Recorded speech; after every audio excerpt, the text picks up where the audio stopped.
Well, I'm here to talk about Mushoku Tensei because Core Again, it's only 2 came back finally. yes. And Sam has...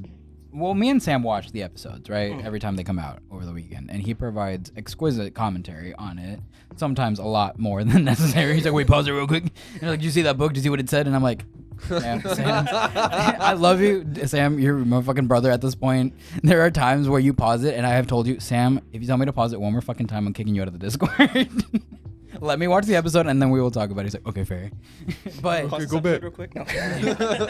but no, it's been really, really nice because one of the things that I struggle with Mushoku Tensei is that a week to week watching for this show sometimes can like hurt because I forget certain small details, and this is that type of show that like every detail is kind of important, so it makes for a better binge in my opinion than watching week to week.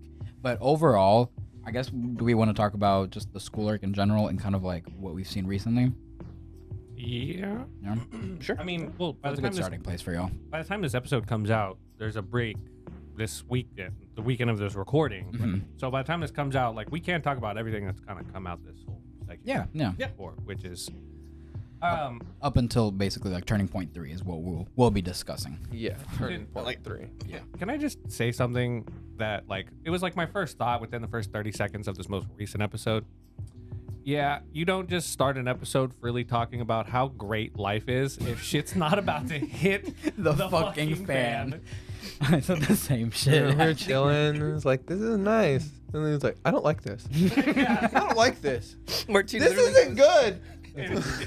He looked at me, he's like, yeah, I had the same thought. Yeah. No, I mean, is that not exactly what I said when I watched it? Martin literally goes, Sam, why is he saying everything's great? This is turning point 3. I don't like this. Yeah, it doesn't add up when you're saying that, like, you know what, life's actually not that bad. And then the title of the episode is Turning Point 3, which, if you've seen the show, you know the first 2 turning points were pretty fucking iconic. For those who don't know, we'll kind of go over it real quick. Turning Point 1 in the show, the first, like, really major thing to happen plot-wise was the mass teleportation of it. Essentially, things were going great. Rudius was growing up, learning magic, as one does when you get isekai'd. Became a teacher. Became a teacher, right? Surpassed his teacher, you know, arguably. And then, boom, just gets teleported to another part of the fucking world. Everybody does, actually. And we don't know why. And is forced to grow up very quickly. Very quickly with people that he just met. One who's like the Ruijerd, the superb race, who he's heard horrific stories about from his previous teacher, saying that like you need to stay away from them. They're It's horrible crazy, 'cause, monsters, like- blah blah blah. And it's like the first person he meets when he gets teleported. Surprise. He ends up on the demon continent. That is not a place for human children. Yeah, like thousands of miles away from where he grew up. He has no idea where his parents are. They're all separated. His siblings also separated. Like nobody knows what the fuck is going on. So that is essentially turning point 1 and his journey. Oh, that all happened in season 1.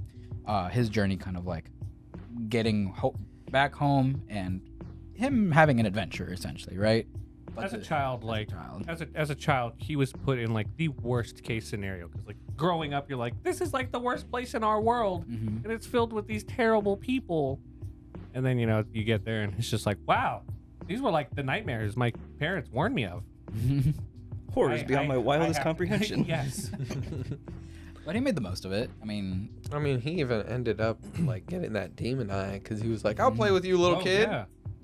So yeah, a lot of growth. Think about it. There was even a moment he was ready to fucking flood an entire city. I forgot about that one. okay, well that was turning point 1, the Yeah, teleportation event. Yes. Turning point 2. God. You want to take it away? Mr. Donut. He joined the donut club. Exactly. Rengoku's got nothing on him.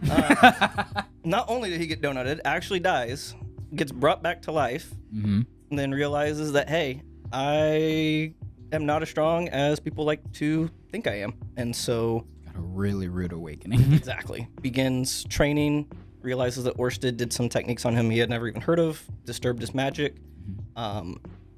First introduction to Orsted, where...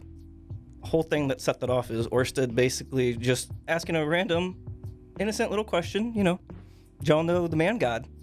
Eris and Ruijerd? No, they're not saying nothing. Rudius? Oh yeah, no, he's cool. He comes to visit and then boom, donut. And then donut. Like no hesitation on fucking sight. So Orsted and the man god do not get along. But what was And- crazy is he still kept fighting after getting donated. Mhm. Just saying. He was gonna shoot that like spell that he's been working on. Orsted had to bring out Well- that fucking mirror. Richard saved him from being donated, but then he gets his lung crushed afterwards. So Okay, fair. Richard put in work. that was Yeah. Also, some of my favorite animation of the show 100%. up to that point. Mm-hmm. Fucking amazing animation. Oh yeah, Yeah. that was good. So essentially, yeah, he fucking dies again. And so that's turning point 2. So, as you can kind of tell, very major life events. So now we get to season 2, core 2. We get to turning point 3. And as soon as we saw the title, well, he brought it up to me actually. He was like, "Hey, you should look at the title for the next episode." And I was like, "Okay." And as soon as I read that, I'm like, Oh shit. "Holy shit, Sam! Wait, No, what? no. Wait, no, I'm not ready. No, wait." No. Things were going like so good, and I'm expecting like the stuff on that level, right? And he's like, "Careful now. It is a major life event, but don't think about it too hard. Don't think about it as like, oh, like shit's gonna hit the fan and like he's gonna die again, or no. It's major, but be open-minded about it." And I was like, "Okay, cool." And I'm glad that you said that because it was a turning point in life, but not the way we expected it. Right. Again, spoilers at this point. You already know.